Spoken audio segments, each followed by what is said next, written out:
And once he decides you're his, there was never a choice. I'm Pixie, and this is the kind of romance where being watched turns into being wanted, and escape is never part of the plan. And I'm No-No, here for obsession so deep it rewrites right and wrong without asking permission. This is Heat Between the Sheets, where control is seductive, devotion is terrifying, and love wears a very sharp edge. It's stalking, possession, and a man who doesn't hesitate because he's already decided. So brace yourself, because this story proves that sometimes the most dangerous words in romance aren't, I love you, they're, you're mine. Yeah.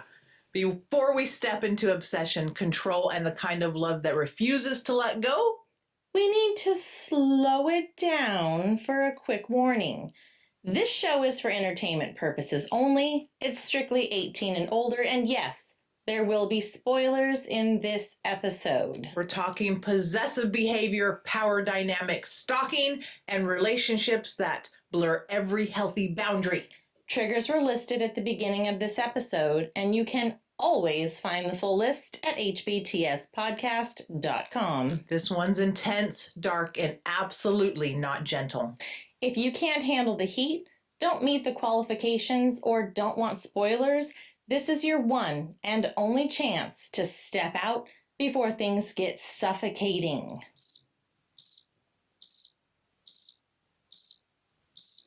Still stalking us? Perfect. You've been warned.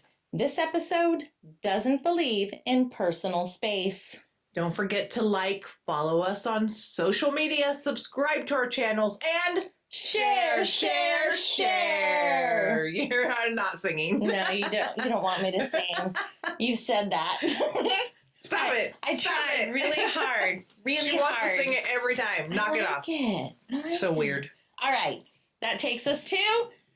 Did you know? I'm going to have shirts made that say that. You should. I'd wear it. I'm working on our merch Yeah. page, and that's going to be added. Did you know? Okay. I love it. Yeah, it's our thing. I'll wear it. It's our niche. Yep. So did you know that criminal defense attorneys don't actually defend innocence? They defend what the system can't prove? Cute distinction, right? Yeah. They watch guilty people walk every single day because evidence was mishandled, deals were cut, or someone important made a phone call. And after a while, a certain type of attorney brain starts thinking, wow, the law really is more of a suggestion, huh? For real. Nothing fuels a vigilante fantasy faster than realizing justice is less about truth and more about paperwork and timing. And while we're on the topic of systems that absolutely have our best interests at heart, Absolutely. let's talk politicians and Oh. the pharmaceutical industry. Yes. Drug companies don't just sell medicine, they sell campaign donations. And politicians don't just regulate safety, they regulate how fast that check clears. Though lobbying regulatory loopholes and the magical phrase fast-tracked approval, drugs have historically been rushed to market with testing that ranges from minimal to hope for the best. Side effects, risks, long-term consequences, shh. That's future you's problem. So, when people lose faith in justice and healthcare at the same time, chaos thrives. Some people exploit it, others snap quietly, methodically, and with a very organized plan. I'm sure you can see where today's book's going. Right. She's spelling it out for you. Because when laws protect power instead of people and money talks louder than morality, patience becomes a liability. Yeah. Which is why morally gray characters who stop waiting for the system to work don't feel unrealistic. My favorite color, morally gray. They feel inevitable. When justice stalls, corruption cashes in, and accountability keeps getting rescheduled. Eventually, someone decides, fine, I'll do it myself. Legally? Absolutely not. Emotionally? Understandable. Systematically? entirely predictable. Debatable. Please tell us about Okay. today's book. Well, Or books, I should say. There are dos. if that doesn't pique your interest, It should. let me tell you a little more. So, this is the Possessing Her Duet by Morgan Bridges. Book 1. Oh, hang on. Oh, she got them. She got them. Where the hell my head is right now? We're gonna get rid of this. Sorry, guys. Yeah. Get my shit together. Nah. Why would we do that? This is only the 4th episode we recorded today. We're I fine. know. We're fine. My bad. Go ahead. You're Possessing Her Duet by Morgan Bridges. good. Once you're mine, now you're mine. Book 1, Once You're Mine. Callista never expected her life to intersect with Hayden Bennett, criminal attorney, walking red flag, a man who watches from the shadows. But from the moment Hayden sees her, curiosity turns into obsession, and obsession turns into possession. He studies her, follows her, and quietly rearranges his world around her without asking permission. What begins as a simple transaction pulls Callista deeper into Hayden's orbit, where protection and control blur into something far more dangerous. Hayden is always there when she needs him, but trusting a man who wants to own you may be the most reckless choice of all. Once You're Mine is a dark, tension-heavy romance featuring a morally gray hero who falls first, stalks harder, and has zero intent of letting her go. And you know how I love stalkers. These are signed, by the way. I got to meet Miss Morgan Bridges. She's amazing. I love that for you. Continue. Okay, book 2, Now You're Mine. Being without her isn't an option for either of them.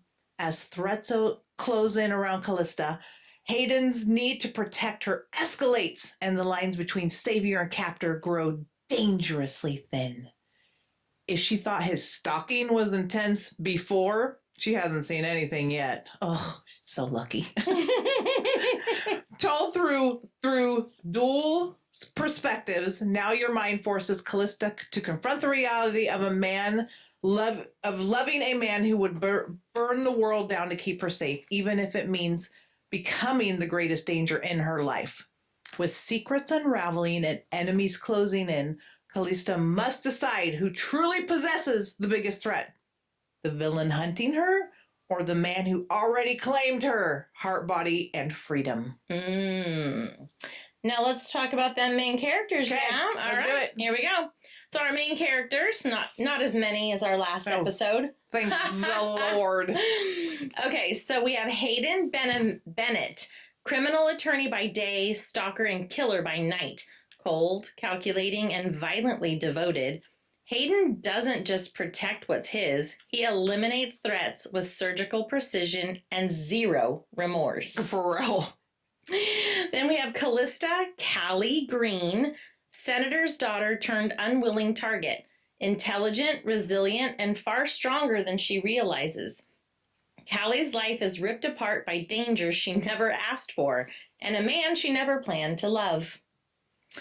Then we have Harper Flynn, Callie's best friend and co-worker at the Sugar Cube. Sarcastic, sharp-witted, and always 10 steps ahead. She provides humor, loyalty, and much-needed reality checks when things go sideways. Yeah. Then we have Sebastian, Callie's assigned bodyguard and the definition of professional restraint. Stoic, vigilant, and quietly protective. He's paid to keep her safe, whether she likes it or not.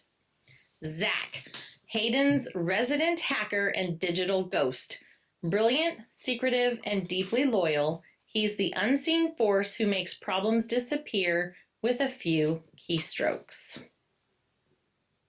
Okay. Okay. Here we go. This is a reread for me. Okay, first time. Love this duet. Absolutely love it. It is adorable. I Okay. wouldn't say adorable, but, well, yeah, in a way. Okay. In a way. I don't know how you felt about the book, but I'm going to tell you.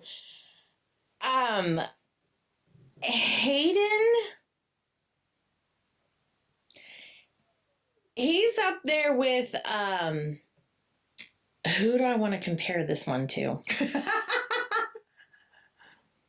So many. So many of my psycho favorites. Okay. But I love him. Okay.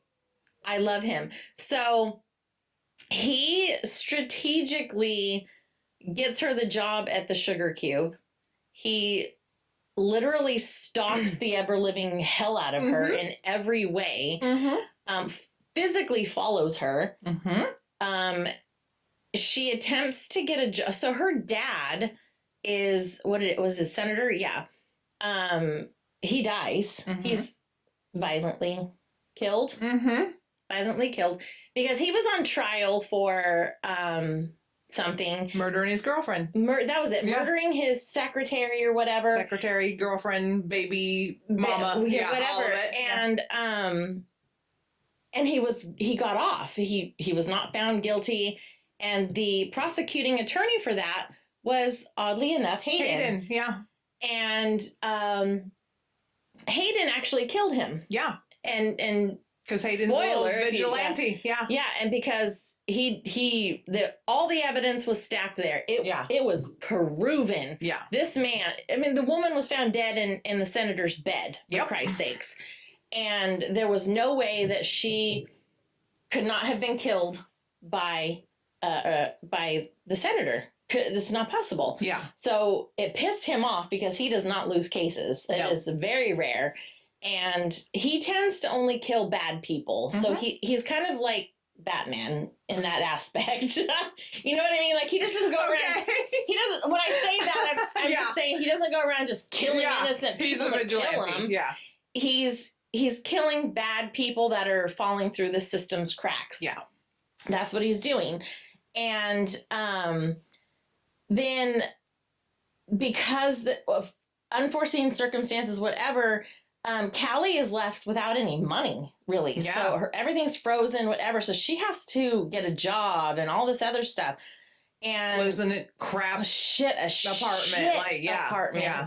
And she's walking to work and, taking the subway and all kinds of things like that. So he orchestrates it so that she gets a job at the Sugar Cube because it's right across from his office. And so he can basically keep an eye on her. But he's very, I don't know if a sociopath would be the right word, I guess you could say, because he doesn't really have feelings. And he's not initially stalking her because he wants her. I don't think initially was the plan. He was after her because he wanted to figure out. Figure her out. Like, he was perplexed by her, and that he didn't like that. Yeah, she was a puzzle to him, and that was, he kept saying that a lot, is, I need to understand you.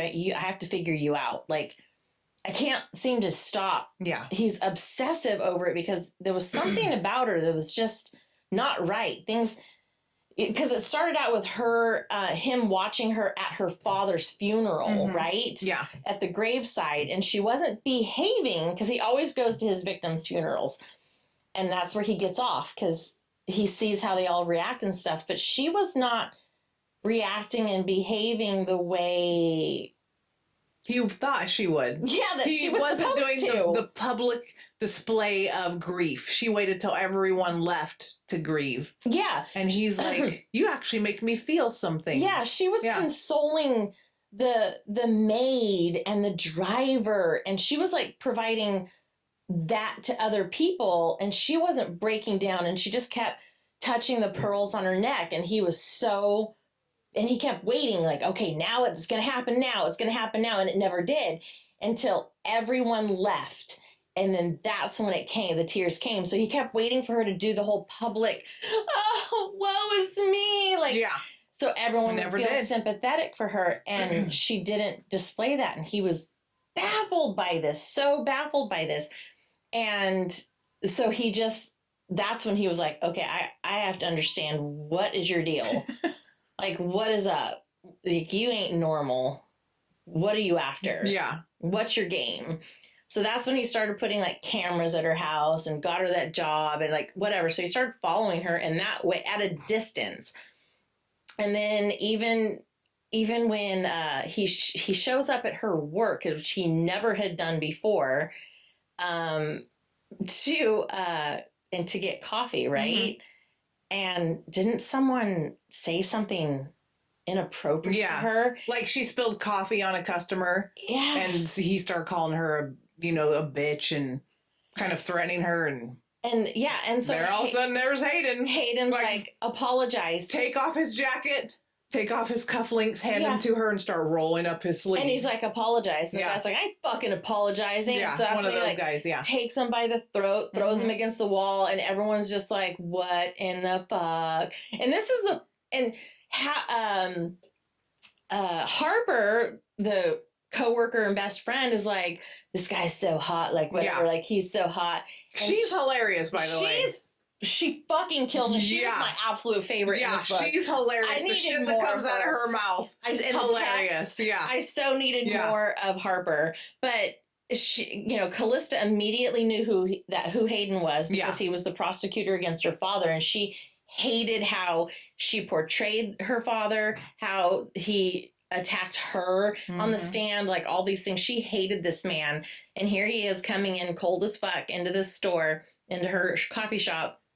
He orders his coffee and she doesn't want to serve him. So she makes Harper do it. Yeah. And then now this guy insults Callie, and he's now all of a sudden protective and standing up for her. And Harper's like, ooh, girl, he wants in your pants kind of thing. Like, go get you some. And she's like, fuck that. She calls them all funny names, like everything in the text, like big dick energy, my district attorney, or whatever she called. Like, it's just hilarious. Every time it's a different kind of name. I should have screenshot all the shit that she had said to Callie. The amount of things that she said.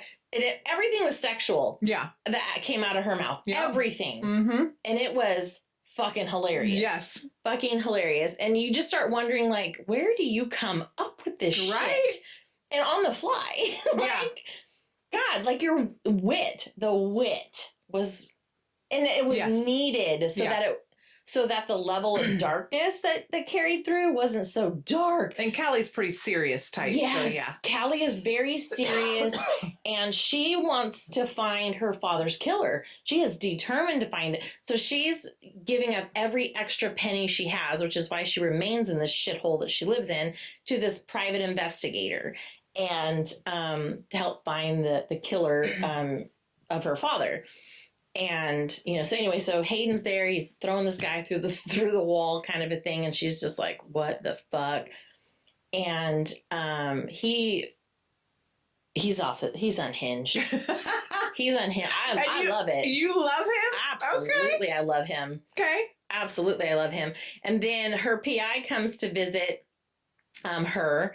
And when Hayden realizes that there's a man talking to her in her coffee shop, he gets on Zach, his IT guy, his hacker, and he's like, find out who that man is now. I need to know who he is. Follows him right away. Immediately, immediately gets the intel back before the freaking PI leaves the shop that, it's a PI. It looks like she's trying to find out who her dad's killer is. And he's like, well, that ain't going to happen. Yep. So he's downstairs and across the street as the guy's leaving, pushes him into an alley. And he's like, I need everything you have on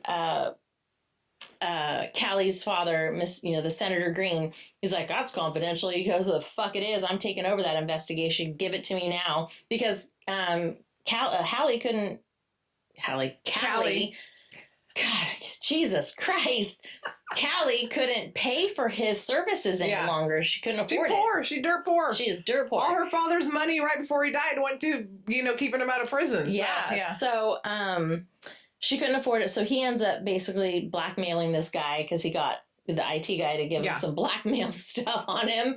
And so he couldn't. So he gave up all of his sources to him. He's like, great, got this covered. So he knows where we're at in that investigation, so he can stall that for her and, all that good stuff. Because we are not going to obviously reveal to her that... He actually goes in and is like, I'm going to help you. I'm running your investigation now. And she's like... The fuck you are? She's like, A, why the fuck would you do that? And B, I don't want your goddamn help. Yeah. Like, you can fuck right off. We're not friends, Like, I don't want nothing to do with you. And he's like... look, I'm going to pay you. What isn't he offer her money? Yeah. She At wanted, one point, yeah. He wanted, she has a secret. She has a secret. And it has to do with the night that the secretary / baby mama / girlfriend is murdered. And he wants to know this. He needs to know this. Yes. As far as this investigation goes. And he's like, I want this secret. I will pay you for this secret. Yeah. And I'm taking over this investigation. Yeah. So his own mother died. There's a whole, it's very, for as small as this book series was, it's a duet, right? And I was able to read these both in a day. Yeah. Easy.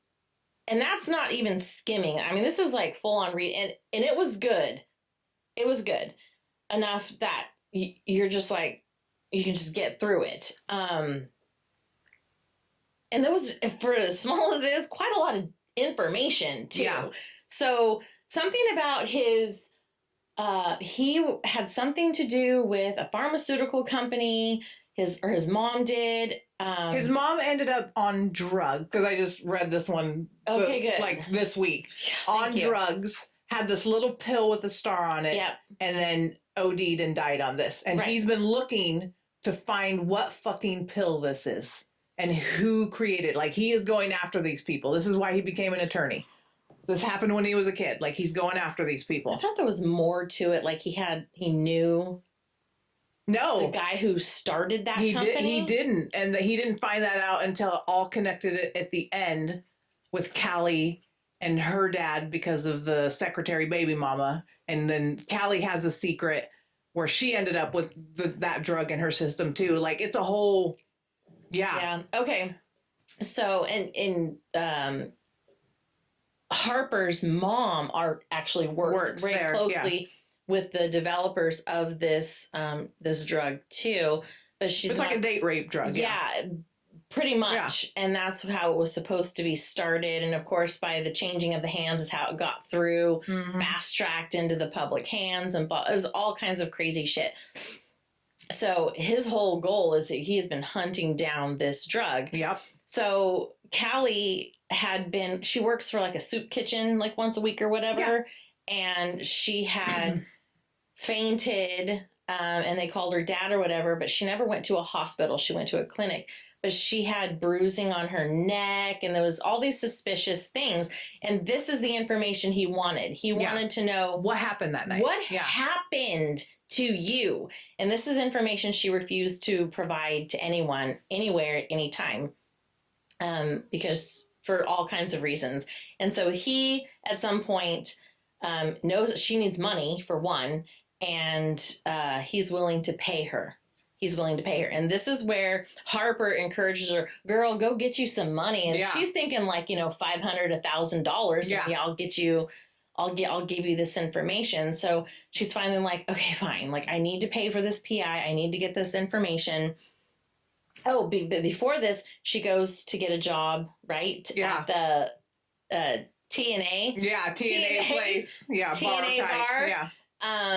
And when she goes in to interview with the guy, the bartender owner guy, and he's like, looks at her kind of like, you look really innocent, whatever, but all right, yeah, I'll give you a shot.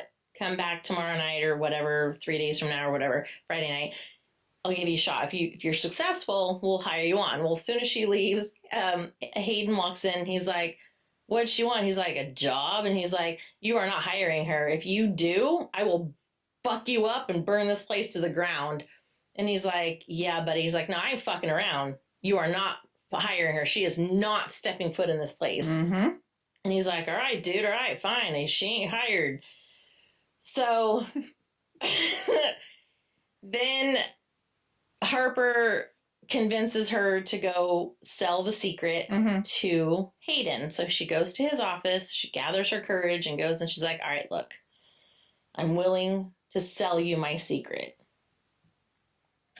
And he's like, all right. And she's like, I'll sell it to you. He's like, all right, I'll give you $10,000. She's like, what? Oh, yeah.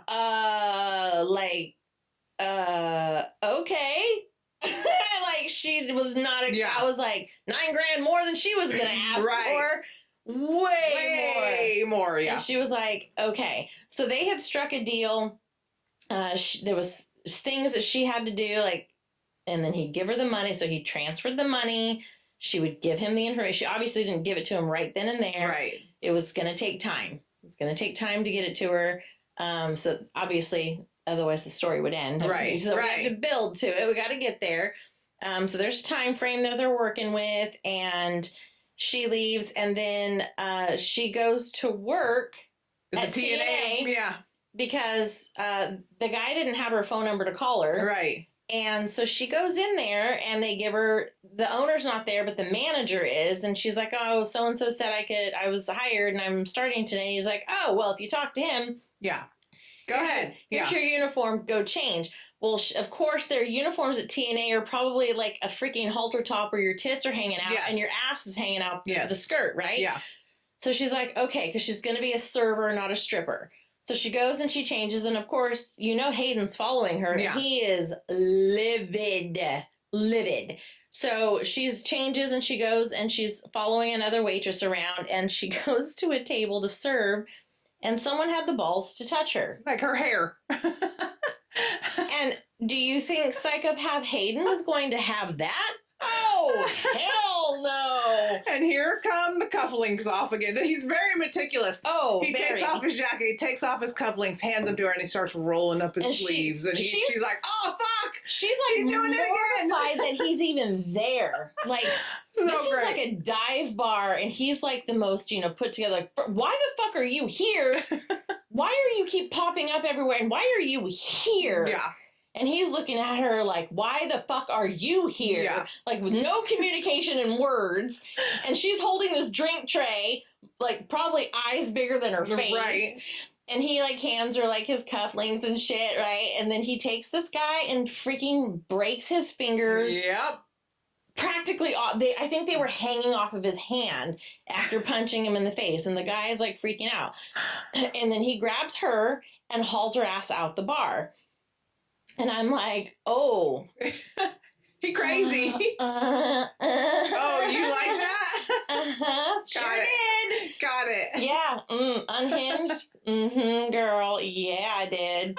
I was like, yes, please, I'll take another. You got a twin brother. So, and then he's like, where do you live? Just because, He doesn't want her to know he's stalking her, yeah. So he gets her to her house, and he's so pissed that he goes back and then burns the bar down. Yeah. After everyone leaves. And at this point, he actually starts going into her house. Yeah. And stalking her. That's right. And she knows at this point she has a stalker. She hasn't connected it with him. No. And she actually goes to him with help about the stalker. Like, it's so many weird things. Yeah. So she starts, she's in her apartment and she starts feeling like she's being watched. Yeah. Like she gets the sense that someone's in her house. And she gets the feeling, she keeps feeling, oh, her pearl necklace. Yeah. Well, that's when she knows, because she gets the sense first. She's constantly feeling like she's being followed. Where her pearl necklace is gone, and all of a sudden pearls keep showing up each day a new one. And she's like, okay, what the fuck? Yeah, so she's constantly gets the feeling that she's being followed, which she is. Yeah. And then she feels like there's someone in her house, her apartment, which there is, along with the cameras. And then he breaks the pearl necklace off of her. Because he's pissed at her at this point for going to the TNA bar. Yeah. He's pissed. And then what he starts doing is he starts leaving her a pearl every time he comes. Which is every night. Without her. Yeah. Because of her. Mm-hmm. As this is your fault, and you're going to get one pearl back for every ejaculation. Until I can give you a pearl necklace for real. Until I can give you your own pearl necklace. Necklace, girl, yeah. I was like, ooh, that's hot. Okay. And so that's when she got... She thought her pearl necklace went missing and she misplaced it. And she was like, that's weird because I don't ever... Take it off, yeah. But when that first pearl landed on her nightstand next to her, she realized, oh my God... Yeah. I have someone in crazy. My house stalker. Yeah. Not just a watching me stalker. In my house now. Yeah. Yeah, and that's when she went to Hayden for help with Yeah. that. Is that when she actually made the bargain with him to sell the It information? was a little bit of like she was gonna do it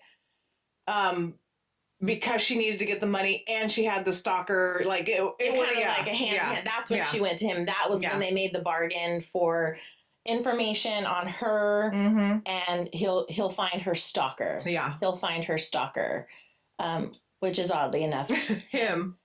He's and her father's killer, which is oddly enough weird. Him. Weird. Yeah, I don't think he's gonna find these people. Oh, I think he's gonna find them real easy. Yeah, he ain't gonna tell her. No, not at all. So she's like, okay, thank you. Like, oh, God bless you. You're not as evil as I thought you were. I'm like, yeah, girl, you dumb. You dumb. And then Harper, she goes to college, so she lives in the dorms. So there, she can't stay with her friend because she lives in the dorms. Then that's what Hayden's like. Well, if you have a stalker, you better come stay with me. Yeah, it's just all sorts of things. Yeah, and I'm just like, oh Lord, oh Lord, this is turning into something else. This is turning into something else. So yeah, it goes on and on and on. This whole back and forth, and he's being a sociopath. Just is all about figuring out, and there's no emotion. There's no, I've got to protect her. There's none of that at all. At all. It's just all about, she's mine. And I own her. I own her. I own her. She is mine. No one touches her. She's mine. That's just all there is to it. Like, and he says it all the time. I own her. Yeah, and that's what he tells her. I want to own you. Yeah. Yeah. It gets to that point. Like, you're mine. Yeah. That's the conclusion we've come to. That's what he does. He's like, so I've been thinking. This is where I imagine myself. He has this board meeting with himself of, so I've come to the conclusion that you're mine and I own you. So there is no discussion. Meeting adjourned. Yeah. I mean, basically. Yeah. And just like that. You don't argue it, and there's no feeling about it. No. It just is. Nope. Yeah. You just deal with it. Yeah, very cut and dry. It just sociopath is. For sure. Yeah. Yeah, so the possessing her for this title was spot on. Okay. I mean, it's very owned. Very owned. And she fights that really hard. Really hard.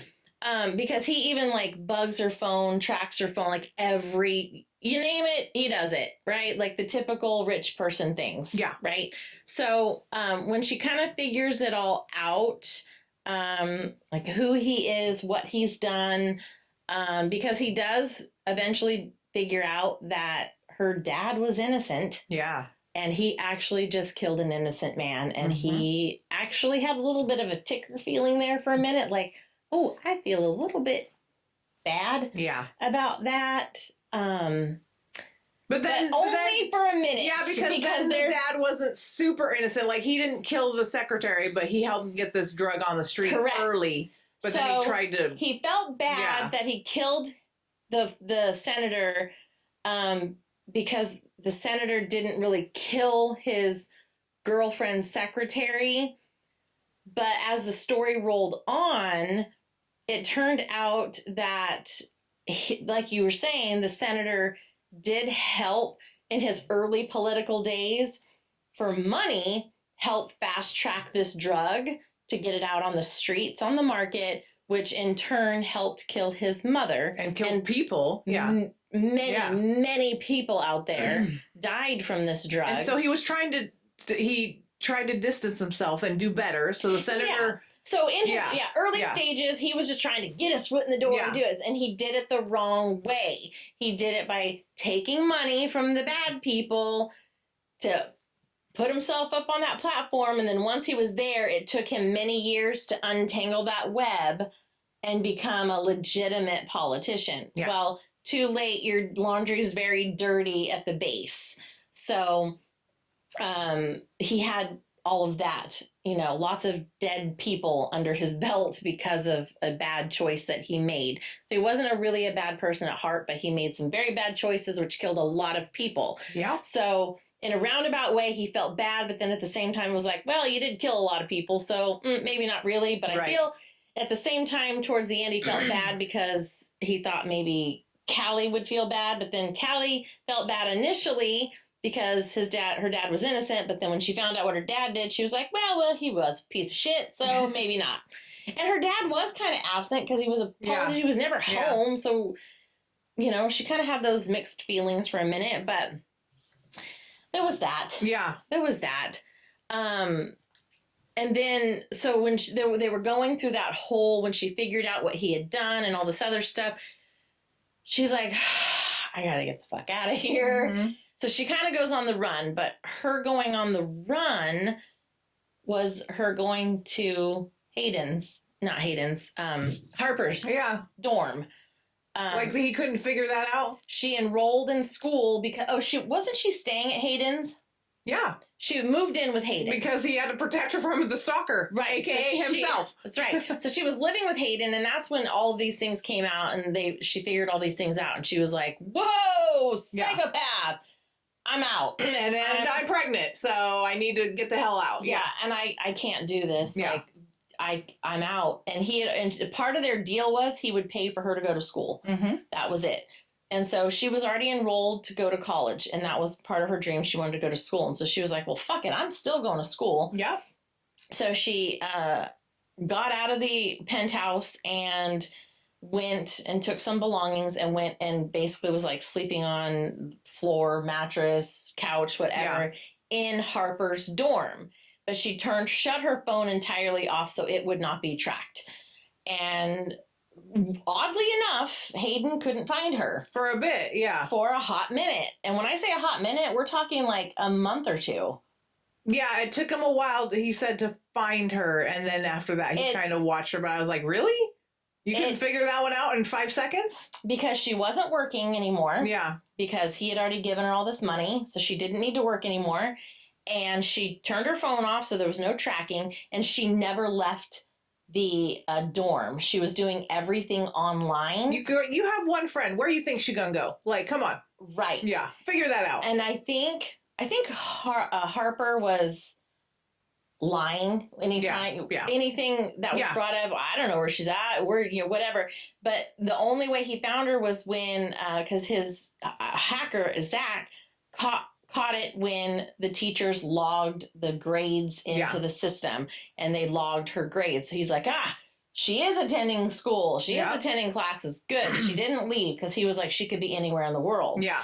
So he was literally like searching everywhere in the world, not even thinking, she's still in your own backyard, stupid. I mean, why didn't you check the school? Yes, thank you. I don't know, but maybe he did. I don't know. I don't really know how. Yeah. They didn't get a lot into that. They didn't really get into where he was looking. He was just like, I couldn't find her, and I've looked everywhere. Well, how did you look? I don't know. Yeah, we have no idea. Yeah. It was just that they had pointed out that Zach, the hacker, found her at the school when the first set of grades were logged. So it took like a month or two. And at that point, he let her go. He just let her be. And he waited until she was taking a final, and in her psychology class or whatever, I think it was psychology, because she was intrigued by that after meeting Hayden. Like, why not take psychology? Right. You, on the marquee or something, did it say something about? Called a Miss something. What his last name? Bennett. Yeah. Mrs. Bennett. Yes. He gave her a message about Mrs. Bennett, and that would be calling her that. Yeah. Yeah, he was always calling her Mrs. Bennett, and then her eyes bugged out, like, and the teacher was like, "Oh, there must be a glitch or whatever," because he made Zach hack the thing because he knew she was in there taking a final, and she was just like, "Oh, fuck, he found me." Yeah. And by this point, though, she was had already worked it all out, and she had forgiven him. She's like, I gotta tell him anyway, I'm pregnant. And she's like, I gotta let him know about the baby, blah, blah, blah. And then so I think after that final and everything, she ended up going back to the apartment and meeting him there. Like he literally also, I know we're trying to do like a quick summary, but he literally kidnaps her and takes her to a private island.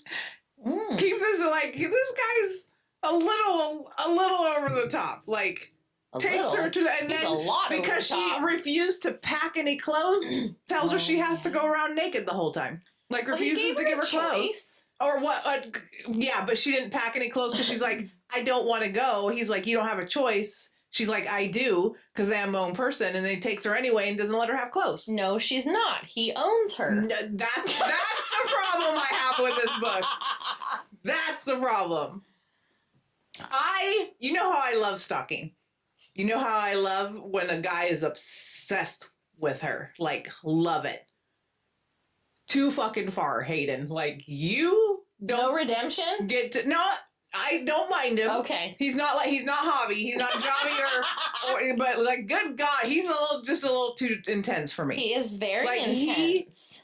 The fact that he just is one of those, I know what's best for you, so that's what you're going to do with your life. Whatever I tell you type of guys. She kind of needed that. She drove me nuts. She was a little bit on the whiny side. Yeah, I didn't like her at all. But like, no, am I putting up with that? Absolutely not.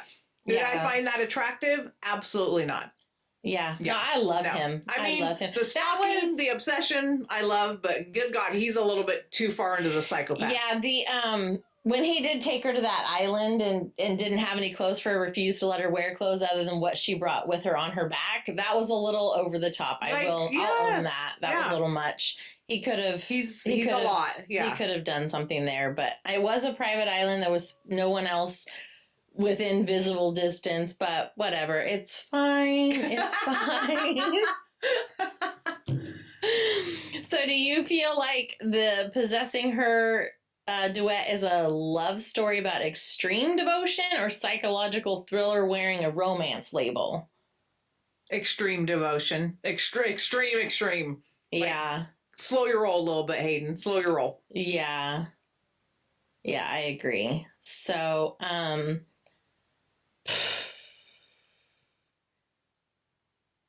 like it. It's a quick read. So it's a good read. Hayden's too much, though. So do you enjoy the book, or did you respect it more than you enjoyed it? No, I enjoyed it. Okay. Yeah, I enjoyed it. Yeah, I did too. Like, he would frustrate me sometimes, but she would frustrate me sometimes, too.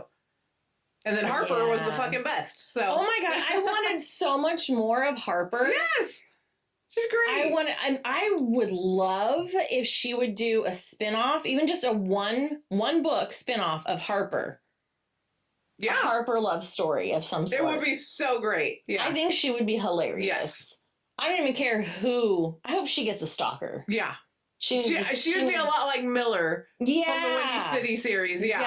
Yeah. She's just great. She's great. She's sarcastic and funny and sexual and great. Could you imagine her stalker? She would probably be the stalker. That would be funny. Well, either way. Yeah. The shit that she would say to her stalker. Yeah. I would like it. It would be like the Scary Movie spoof movies. Yeah. Yeah. What are you wearing? Nothing. What are you wearing? I got me my granny panties on because it's laundry day. She would be hilarious. She is fucking hilarious. Yeah. I wanted so much more of Harper. Okay. And I feel like what would have also been fun is if they had like a humorous guy gay friend in there. Oh, yeah. I think that would, at the coffee shop. Yes. And then it was the three of them, right? So you have your serious, this is just my addition. And Callista, serious. Yeah, so serious Callista, your sexually obnoxious Harper, and then your funny side gay guy friend over there who's wearing obnoxious clothes. Yes. That would have been hilarious. I just every once in a while balancing out both of them. Yeah. Everyone should have a gay. Yeah, keeping they're the best. Keeping Harper a little bit grounded, but bringing Callie up a little bit. Yeah. Oh, and can you imagine what Harper and a gay best friend would say about fucking Jesus. Hayden? Jeez, their banter would be hilarious. Absolutely. Yeah. We need a whole chapter. So on when we texting. write our book, yes, we're definitely gay best friend in there. Absolutely. Agreed. Yeah, and they have to be like a Harper type of character. Mm-hmm. Oh yeah, I love it. But I think that would have made it even funnier. Yeah. I think that would have been great. And the gay guy, he is not a college student. Okay. Same age as them. Yeah. Just not a college student. Okay. Okay. Because who wants to go to college? Right. Nobody. But that's how that would have been a good addition to their little I like it. thing. I think they needed one more little layer. One more to kind of take off the heaviness of Hayden. Yeah, they just needed another layer, I think. I just think, yeah. Okay. Were you ever like, I hate that I understand this, or was it a hard no the whole time? I hate that I understand this. What do you mean? In the dynamics of any of that. Like the dynamics with Hayden and her? Mm-hmm. No, I was like hard no. He's too fucking much. Too much. Oh God. You know me, I'm like, no. I know. No, Hayden. No. We're not gonna be like that. Did your comfort level change between book 1 and 2, or did it remain the same? It remained the same. Yeah. Okay. I think that's all the questions I really have. Do you have anything you want to add? I think I would say I did like the books. They're a quick read. They're an easy read. There's some stuff going on that is kind of interesting and all ties together at the end. But good God, Hayden is way too much for me. Yeah. But it's funny that you would add him to book boyfriend list of your freaking psychopaths. Yeah. Because he's way far unhinged. Yeah. He's comparable to someone else, and I just can't pinpoint who right now, but I'm sure once we're done recording, I'll be like, oh, that one. Okay, text me tonight at 3 a.m. when it comes to you, and I'll read it tomorrow. You know, that's what's going to happen. Yeah. I mean, there's so many of my psycho boyfriends that are crazy. Yeah, like yours are all kind of on the same line. They're all on the spectrum like that. And where mine are all over the place. Yeah, if we were on a teeter-totter, yours would be very balanced and mine would be like this. Yeah. Because I might have one normal over here, but they're all going to be sociopaths. Yeah. Yeah, most of mine are just like, I mean, I got a gay one in there, so you do, yeah. And most of mine are violent, insane, unhinged, dark as hell. Yeah, no. Yeah, I got to have a little variety here. Yeah, I feel you. I got to balance out the Gemini, you know. You are so funny. Yeah. All right. So does the Possessing Her Duet succeed because it commits fully to obsession, or because it forces readers to confront what they're willing to excuse in the name of love? Oh, no. It commits fully to obsession, and you have to just go along for the ride, whether you are comfortable with it or not. Because Hayden ain't really changing. Yeah. He doesn't. Yeah. He's consistent with no. Yeah, this is how I am in your mind, and this is how it is. And she finally just like, fuck it, fine. Yeah, even when she gets taken to his childhood home, right? Even after all of that crazy ass drama, and she shoots the guy and whatever, like all that crazy shit goes down. Even after all of that, he doesn't even soften. Yeah, no. He still remains. Thank you for being safe and alive, but you're still mine. Yeah. And you're still Mrs. Bennett. Yeah. Yeah. And that's why she has to literally run and hide. Yeah, he's very one-track minded. I guess that's the phrase would be. He's very one-track minded. All right, here are our games for the episode. Are you ready? Ready. red flag, black flag. Red flag, black flag, or Flag. pass. Okay. So the red flag is dangerous, concerning, but readable. Okay. Black flag is why can't I say flag I don't. today? Apparently, I got you though. Black flag is unforgivable, jail immediately. And pass is morally questionable, but I'll allow it. Okay. Okay? Okay. So here's your first one. Stalking her before officially meeting her. Please do it. Pass. So morally questionable, but you'll allow it? Like, of course, stalking is morally questionable, but it happens to also be one of my favorite things. So. I am going to pass as well. Okay. Thank you. All right, number 2. Tracking her location for safety. Pass. That's a fucking red flag. No, do it. Go ahead. Just Track me anywhere you need to go. Follow me too. I'll put a tracker on my arm. Go ahead. You're insane. My arm. Jesus Christ. Whatever you need, boo. Whatever you need, I got you. Number 3. Killing someone who actively threatened her. A red flag? I mean, dangerous, concerning, but it's readable. Pass. I can't put a tracker on my arm where people could kill people for you? Yes. Jesus. Okay. That is correct. Okay. Reading her private messages. Pass. Go ahead. Red flag. I got nothing to hide. I don't either, but stay the fuck out of my business like that. I got you. I got a tracker on my arm. You can do what you want.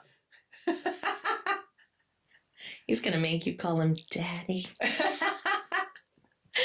Deciding who is or isn't allowed near her. That's a little bit of a red flag. Because you're not going to control me. So that's it's a red dangerous, flag. Concerning, but readable. Yeah. It's red flag. Lying to her to protect her. Little bit of a... No, that's a black flag. Black flag. Yeah, I don't like it. Absolutely. Yeah. Tell me what's going on. Using fear to control a situation. No. Black flag. Oh, you like it? Red flag. Okay. Readable? Yes. Okay. Total emotional devotion. Pass. Pass. Let's do this. Absolutely. Ownership language like mine.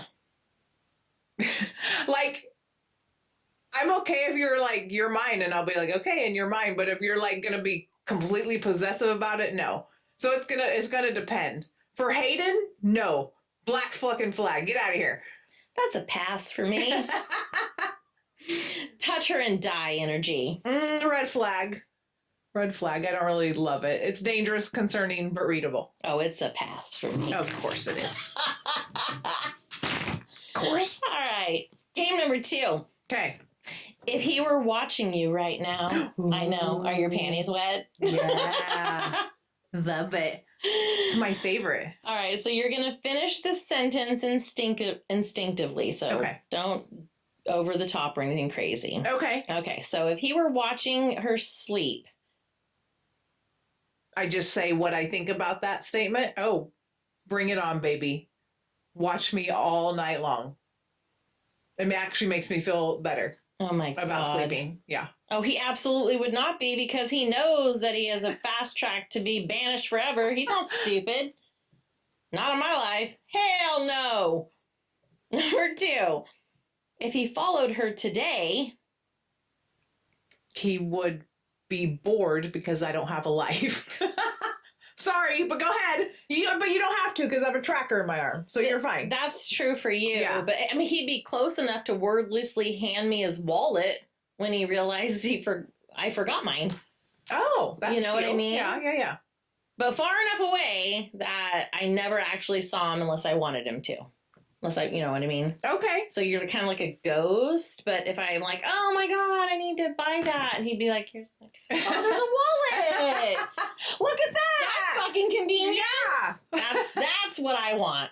Got it. Okay. So if he read your messages. If he read my messages, he would see how unhinged you are in text. He would question my friends. He'd be like, what the fuck is wrong with this chick? I'll be like, great question. Yeah. He'd be like, why does she keep sending you motorcycle TikToks? I don't know. She got a thing. Yeah. Ditto. He'd be like, you get a lot of TikTok videos about work. Yeah, right? About something. You guys are all passive aggressive on something. Yeah. If he noticed someone flirting with you. Oh, no. He's going to be a complete possessive asshole and be like, no, sir. Back the fuck up. Clock it, file it away, decide later if that person was a problem or just annoying. No, yeah. Then probably decide he needs to die. No dying. Why? You know, violence. Torture and death. Oh, God. Okay. Okay, one more. Mm-hmm. If he removed a threat before you knew it existed. If he removed a threat before I knew it existed, I would guess I would just trust his judgment. If I didn't know it existed, I would be like, okay, he knows what he's doing. Exactly. You would never even know, right? I wouldn't know. Yeah. Because that's how the protection works. That's that way. That's why I have a tracker in my arm. I trust him. Yeah. You're fucking insane. All right. Last one. Last game. Okay. Nature or nurture? Ooh. You're going to decide what truly drives the behavior. Okay. Nature, who he inherently is. Okay. Or nurture, trauma, upbringing, and experience. Okay? Okay. So, number 1, his obsession. Nurture. No one becomes that obsessed for no fucking reason. Something happened. Nurture. His trauma, his upbringing, his experience. So, nurture? Yeah. You disagree? You think it's more nature? I do. Okay. I think he was born intense. I think trauma just gave it a direction. I could see that. But no. I mean, it could go either way. Yeah. It could go either way. Yeah. Number 2, his moral code. Nurture. That's what you're raised with. Yeah, I agree. Nurture. That's what you're taught, yeah. Yeah. Yeah, he learned early that the world doesn't play fair, so he wrote his own rules in blood and logic. Mm-hmm. Hence the attorney business. His violence. It could go either way. That's probably his nature. Yeah, I said nature too. Yeah. Some people fight, but he just ends things. Yeah. Okay. So number 4, his need for control. Nature. That's just who he is. See, I put nurture. Because you could go either way with any of these. Yeah, and I put nurture because control is what happens when chaos teaches you trust is optional. Mm-hmm. So, yeah, you could go either way with that, too. So, number 5, his attachment style. Nature. Yeah, I said nature, too. When he bonds, it's permanent. Yeah. So, there's no casual setting there. Yeah. Okay, so number 6, his justification of murder.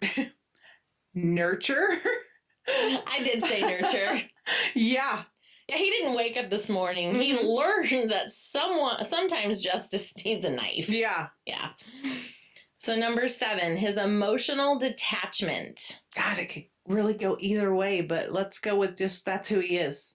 Nature. You went nature? Yeah. I went nurture. Okay. I said, you don't shut feelings off unless they've nearly destroyed you once already. Okay.